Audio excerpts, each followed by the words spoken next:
الحمد لله وكفى وسلام على عباده الذين اصطفى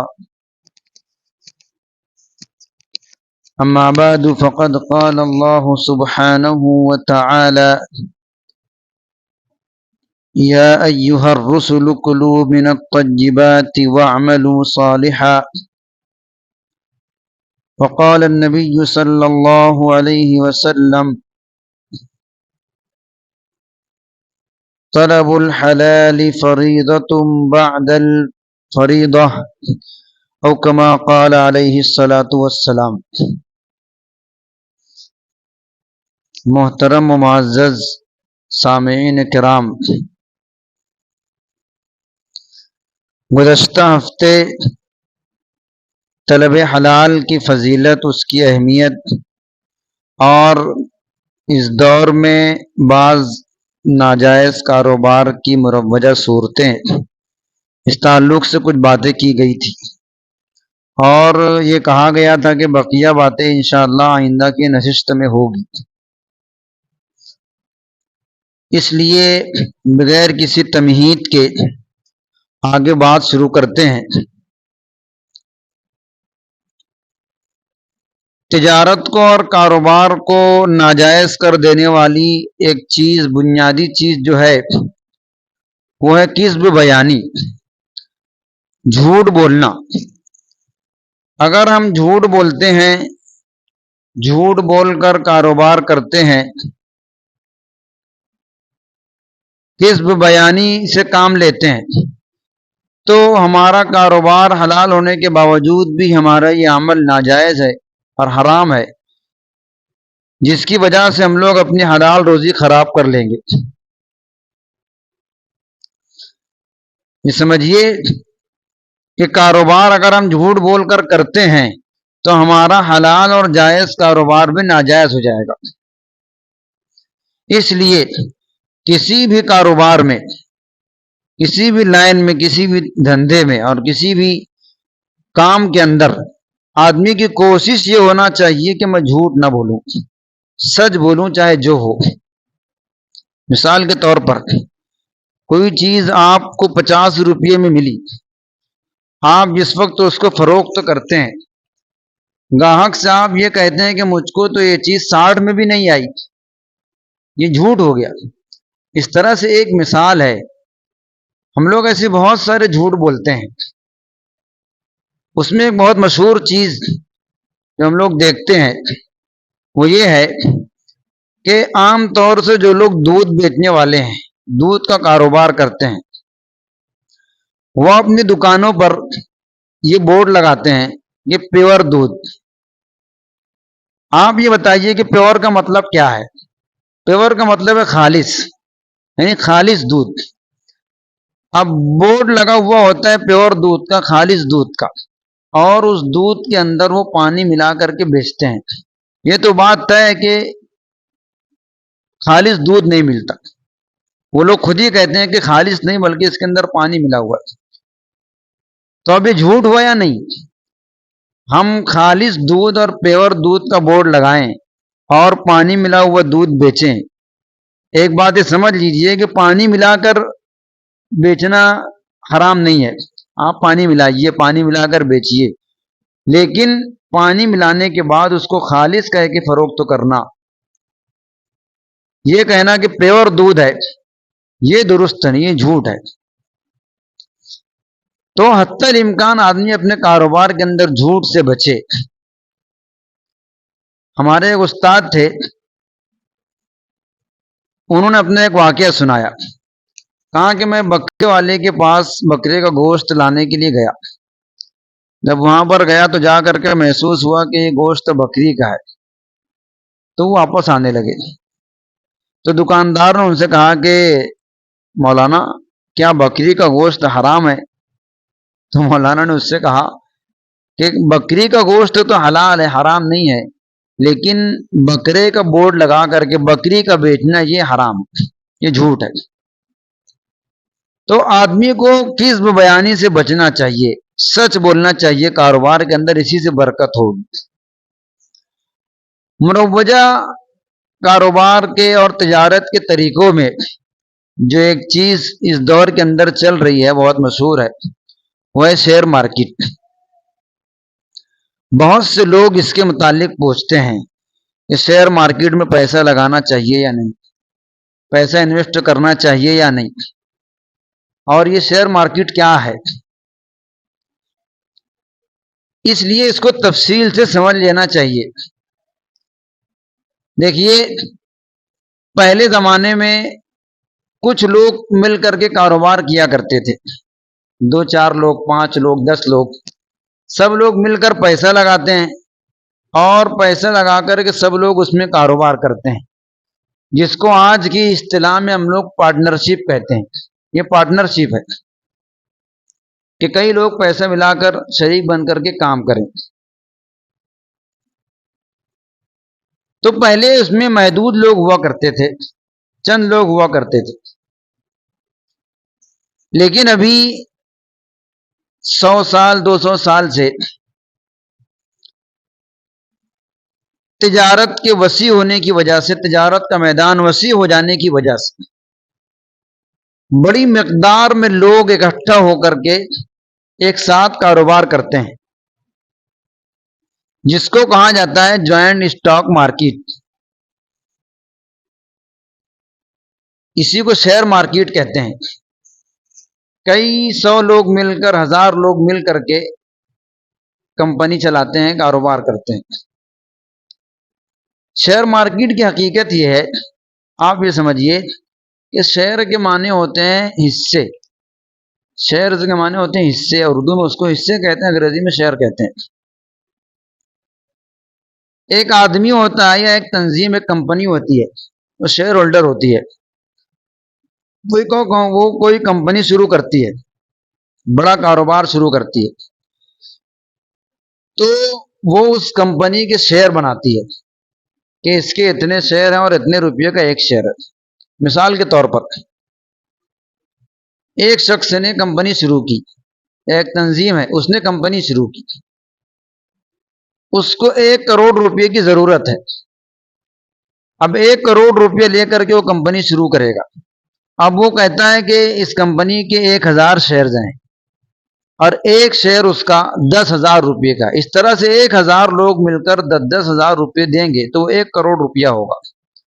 اس کے ذریعے سے وہ کاروبار کرے گا، جو جتنا شیئر لے گا اس کے بقدر اس کو نفع ملے گا۔ آپ ایک شیئر لیں گے 10,000 روپے کا، آپ کو اس کے بقدر نفع ملے گا۔ کوئی 2 شیئر لے گا، 3 شیئر لے گا، اس کو اس کے تناسب سے اس کے بقدر نفع ملے گا۔ یہ شیئر مارکیٹ کا تعارف ہے۔ ایک کمپنی شروع ہوتی ہے، شیئر ہولڈر اس کے شیئر تقسیم کرتا ہے، خریدنے والے شیئر خریدتے ہیں۔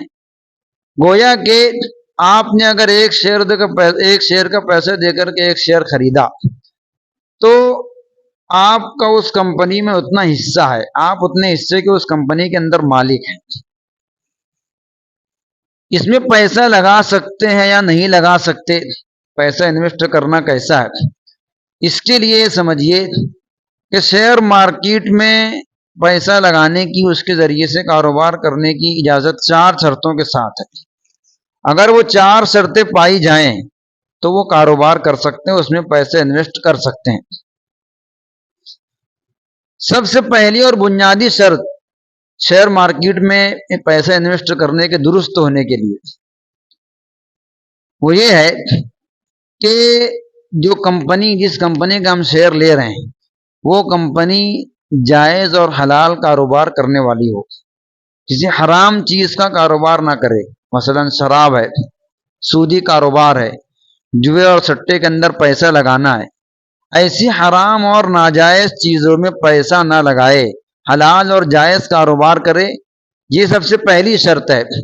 اگر کمپنی حرام اور ناجائز کاروبار کرتی ہے تو ہم اس میں پیسے انویسٹ نہیں کر سکتے، اور کریں گے تو ناجائز ہوگا، درست نہیں ہوگا۔ دوسری شرط اس کی یہ ہے کہ کمپنی کے تمام اثاثے سیال نہ ہوں، لیکوڈ نہ ہوں، یعنی نقد رقم کی شکل میں نہ ہو۔ اثاثے مطلب کمپنی کے سامان ہوتے ہیں، کمپنی کی بلڈنگ ہے، اس کی مشین ہیں اور دیگر جو اثاثے ہوتے ہیں، تو اس کے تمام اثاثے لیکوڈ سیال نہ ہو، یعنی نقد رقم کی شکل میں نہ ہو، بلکہ کمپنی نے کچھ جامد اثاثے خرید لیے ہوں، جامد اثاثے بھی اس کے پاس ہوں۔ اگر صرف اور صرف سیال اثاثے ہیں، لیکوڈ، تو نقد رقم کی شکل میں، تو اس کے ذریعے سے منافع حاصل کرنا درست نہیں ہوگا۔ تیسری شرط شیئر مارکیٹ کے درست ہونے کے لیے کہ کمپنی حتی الامکان سود سے بچے، اپنی صرف فاضل رقم وہ بینک کے اندر رکھ سکتی ہے۔ اگر فنڈ حاصل کرنے کے لیے وہ رقم بینک کے اندر رکھتی ہے تو پھر سراسر ناجائز ہوگا، درست نہیں ہوگا۔ چوتھی شرط یہ ہے کہ جب کبھی اس کا نفع تقسیم ہو، ڈیوائڈ ہو، نفع تقسیم ہو، تو ہم انکم ٹیکس مینٹ کے ذریعے سے معلوم کر کے کہ ڈپازٹ کے بدلے کتنا نفع حاصل ہوا ہے اس نفع کو صدقہ کر دیں، وہ نفع درست نہیں ہمارے لیے۔ یہ 4 شرطیں ہیں، اگر یہ 4 شرطیں پائی جائیں تو ہم اس میں پیسہ انویسٹ کر سکتے ہیں، کاروبار کر سکتے ہیں۔ جب بہت سی کمپنیاں شیئر مارکیٹ کی ایسی ہوتی ہیں جو صرف کاغذی منصوبہ ہوتا ہے، نہ کوئی کاروبار کرتی ہیں، نہ کسی چیز کے اندر پیسہ لگاتی ہیں، بس وہ پیسہ لیتی ہیں اور سودی لین دین کرتی ہیں، جوا سٹا کرتی ہیں اور لوگوں کو اس کے ذریعے سے نفع دیتی ہیں۔ صرف کاغذی منصوبہ ہوتا ہے، حقیقت کچھ نہیں ہوتی۔ ایسی کمپنیوں کے اندر بھی پیسہ لگانا بالکل درست نہیں ہے۔ پھر یہ سمجھیں کہ شیئر جو خریدنے والے ہوتے ہیں وہ دو مقصد ہے، اس میں سے کسی ایک کی وجہ سے خریدتے ہیں۔ اس کا ایک مقصد تو یہ ہوتا ہے کہ اپنا شیئر خرید لیں گے اور گھر بیٹھ کر کے نفع حاصل کریں گے۔ شیئر خرید لینے کے بعد جو بھی اس کا وقت ہے نفع ہونے کا، وہ نفع آئے گا، نفع حاصل کریں گے۔ اس کے لیے تو جو 4 شرطیں بیان کی گئی، ان 4 شرطوں کے ساتھ پیسہ لگا سکتے ہیں۔ لیکن ایک دوسرا مقصد یہ ہوتا ہے جس کو کیپٹل گین کہتے ہیں، کہ آدمی دیکھتا ہے کہ کون سی کمپنی کے شیئر کی قیمت بڑھتی ہے، مہنگی ہوتی ہے، اس کا ریٹ بڑھتا ہے، وہ دیکھ کر کے کسی کمپنی کا شیئر خریدتا ہے، اور جب اس کا بھاؤ بڑھتا ہے، اس کی قیمت بڑھتی ہے، تو وہ اس کو کسی دوسرے کے ہاتھ فروخت کر دیتا ہے۔ اس طرح سے فروخت کرنے کے ذریعے سے وہ منافع حاصل کرتا ہے۔ اس کے لیے مزید ایک شرط ہے، وہ شرط یہ ہے کہ جب تک اس پر قبضہ حاصل نہ ہو تب تک کہ اس کو آگے فروخت نہیں کر سکتے۔ اگر بغیر قبضہ ملے اس کو آگے فروخت کر دیا تو یہ جوا اور سٹا کی شکل ہوگی، یہ درست نہیں ہے۔ یہ شیئر مارکیٹ کا پورا خلاصہ ہے، اس کو سامنے رکھ کر کے دیکھیں، اگر جائز طریقے سے وہ کمپنی ہے تو اس میں انویسٹ کر سکتے، ورنہ نہیں کر سکتے۔ تجارت اور کاروبار کی جو مروجہ صورتیں ہیں، اس میں ایک صورت زمین کی خرید و فروخت کرنے والوں سے متعلق ہے، جو لوگ زمین کا کاروبار کرتے ہیں، زمین کا لین دین کرتے ہیں۔ اس کی ایک ناجائز صورت یہ رائج ہے، ایک شخص مالک زمین ہے، وہ زمین دوسرے کے ہاتھ فروخت کرتا ہے۔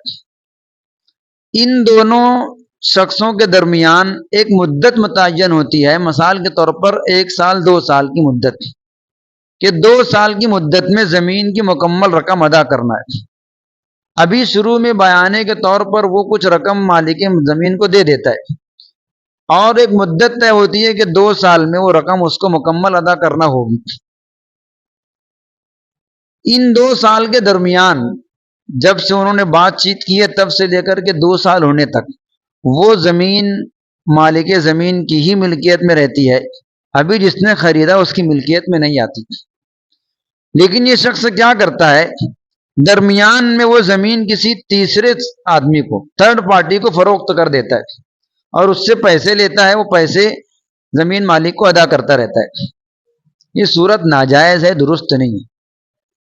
اس لیے کہ شریعت نے ایک قاعدہ بنایا ہے، وہ یہ ہے کہ کسی بھی چیز پر قبضہ کرنے سے پہلے اس کی خرید و فروخت نہیں کر سکتے۔ ہم نے کوئی چیز خریدی، جب اس پر قبضہ کر لیں گے تب اس کو آگے فروخت کر سکتے ہیں، لیکن اگر اس پر قبضہ نہیں کیا ہے، قبضہ کرنے سے پہلے اس کو آگے فروخت کرنا درست نہیں۔ ابھی یہ جو زمین خریدا ہے یہ اس کا مالک تو نہیں ہے، یہ اس کی ملکیت میں نہیں آئی، اب یہ اس کو آگے کیسے فروخت کر سکتا ہے؟ اس میں غرر اور دھوکہ ہے۔ شریعت نے ہر ایسے معاملے کو ناجائز قرار دیا جس کے اندر دھوکہ ہو، غرر ہو۔ اس میں کس طرح دھوکہ اور غرر ہو سکتا ہے؟ ممکن ہے کہ ان 2 سالوں کے اندر جو دوسرے فریق نے زمین خریدی ہے، جو پہلے جس آدمی نے خریدا تھا، وہ مفلس ہو جائے، کنگال ہو جائے، وہ رقم ہی ادا نہ کر پائے، اور یہ بھی امکان ہے کہ اس مدت کے اندر وہ زمین مالک جو ہے وہ انتقال کر جائے، اس کی وفات ہو جائے۔ اب جب وہ معاملہ مکمل ہونے سے پہلے، زمین اس کی ملکیت سے نکلنے سے پہلے اس کا انتقال ہو جائے گا، تو اس زمین پر اس کے ورثہ کا حق ثابت ہو جائے گا۔ اب اس کے ورثہ فروخت تو کریں چاہے نہ کریں، ان کو اختیار ہے۔ تو ابھی وہ بے مکمل نہیں ہوئی، اس سے پہلے تیسرے آدمی کو، تھرڈ پارٹی کو بیچنا درست نہیں ہے۔ اس کے بارے میں زمین کا کاروبار کرنے والوں سے کہا گیا، متنبہ کیا گیا، تو ان کی طرف سے جواب ہے کہ ہم جب پہلے آدمی سے معاملہ کرتے ہیں تو اسٹامپ بنوا لیتے ہیں، اسٹامپ بنوانے کے بعد تیسرے آدمی سے فروخت کرتے ہیں۔